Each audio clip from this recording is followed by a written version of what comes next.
Apa? Kan? Apa?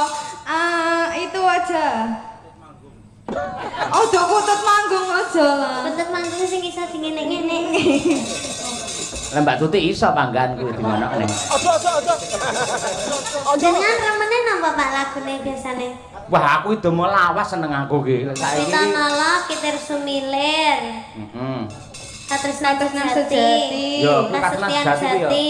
Puspitanala. Rodok mulai mengikuti aku sing. Oh iya, katresnan sejati. Nang nganti saiki sing jangget ya bangsane Kitir Sumilir, ayang-ayang ngono kuwi. Iki sing mulai masuk pelan-pelan iki katresnan sejati. Oh iya. Kasetian jati pun nate mireng. Pun. Hah? Kasetian Loh Pak, bukan katresnan loh, beda. Pamintaku kan. Bukan. Kayak setia tuhu ya nyok ora. Dereng ngerti.